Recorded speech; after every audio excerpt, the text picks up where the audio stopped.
Hey, this is Bryan with the Fiesta Movement, and I'm here with Tim from SVT, who's an engineer who worked on the Fiesta ST program. So we're going to talk to Tim about what changes were done to the suspension that really makes this car handle better than almost any other compact car I've ever driven. So Tim, what kind of things did you guys do to the suspension to make this car as great as it is?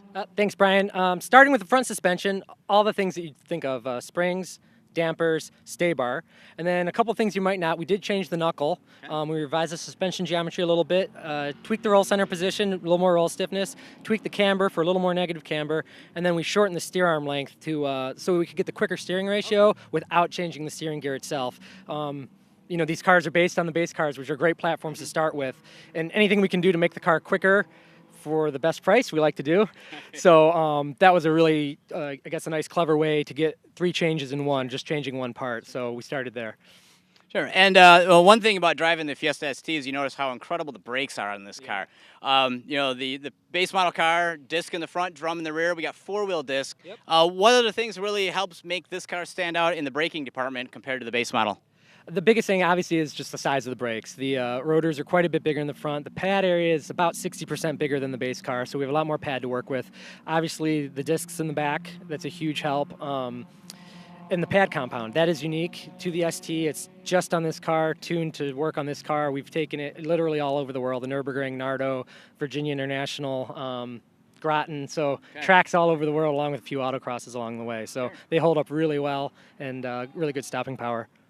Well, good. Yeah, Brandon and I, of course, we've run at Gingerman Raceway, where we are today here for the Hooked on Driving and Boss event, and we found that the brakes are absolutely amazing on this car right out of the box. It's unusual you get a car from the factory with brakes that are this good. So moving to the rear of the car, what kind of changes to the ST have you guys done to the rear twist beam suspension that is different from what the base Fiesta has? Yeah, again, so new springs, new dampers. That's what you do Foundation. right away, the foundation. I should mention at this point, the car is about 15 millimeters lower all the way around than the base car. And then the big thing on the twist beam, you know, the biggest thing you can change is the twist beam itself. Right. So it's a thicker gauge material, same form but thicker, and it's about 75% stiffer. And the twist beam on a twist beam car, it's like your stay bar, it's your roll stiffness. Sure. So the stiffer the twist beam is, it's like putting a bigger stay bar on it. There's no extra stay bar or extra stiffeners in the beam. Aftermarket, you see that. Maybe some other manufacturers, you see that. But we did it all on the beam. Okay. Now, in comparison to the European counterpart for the Fiesta ST, suspension-wise, are we looking at pretty much the exact same components across the board? Yeah, there are some subtle differences. This car is about 130 pounds heavier, owing to the 5-door and some crash structure, a little bit bigger bumper beam, full-size spare adds a little weight, all adds up. So about 128 pounds, and because of that, and because we wanted the cars to be tuned to perform identically, a little bit more weight means a little bit more spring rate. Sure. So very subtle. Probably a lot of people wouldn't even know the difference between the two, but the devil's in the details. So we did go to the extra step of tuning this one uniquely. But from a vehicle level, it's the same experience you get in the European car. And one thing else that Brandon and I have noticed, you know, with autocrossing and track events, we've noticed that how little torque steer that this car produces. Even on a launch, the car tracks very straight. It doesn't seem to have any weird effects going around corners. What kind of magic did you guys put into the front suspension that allows the thing to pull so well without having the steering wheel kind of get away from you? It's again, it's the details. It's a lot of little things coming together. Probably the biggest thing, honestly, is that the base Fiesta is a great car dynamically. That's something that Ford we pride ourselves on across the model line is our dynamics, and the Fiesta is a great car. And then it's just the subtleties on that. You know, the tire is very well matched to the geometry, the torque of the engine. The car just works very well as a system. So there's no little silver bullet, nothing really magic. It's really just getting the whole system matched up and working together very well. And you know, that's something we really focus on the ST cars because, you know, they're built for guys who appreciate that and girls who appreciate that. Yeah. And yeah, it all came together really well in this car, and we're really proud of it.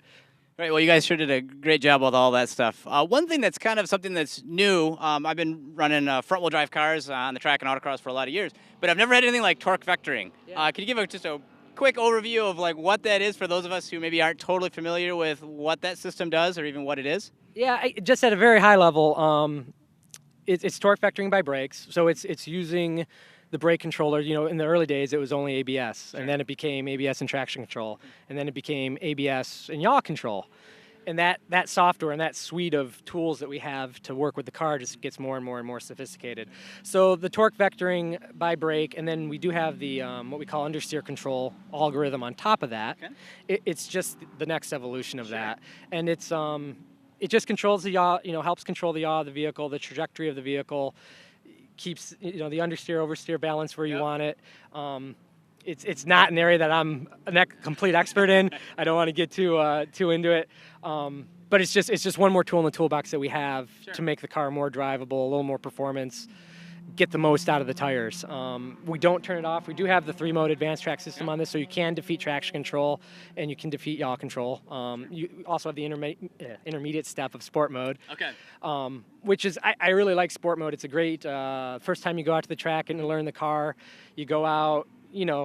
Where's that limit? Sure. It lets you slide the car, it lets you spin the tires for a bit, Right. and then it catches you. And that's even us. I'm lucky I work in a group of people who are pretty accomplished drivers, and we go to the track. Pretty much everyone does the same progression. Okay. On these cars, we'll go right to sport mode, and then a couple laps you go to full off. Sure. Shelby's, maybe we leave it normal for a couple laps, then go to sport, and then go to full off. But it's really a great tool for anybody who gets in any of these cars to progress up through as they get familiar with the car and improve their driving skills. So that whole suite of electronics, it just keeps getting better and better and lets us do more and more with the car, and lets the customers, you guys, get more and more out of the car.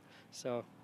Well, great, Tim. We really appreciate, everybody at SVT and Team RS. They've done a fantastic job.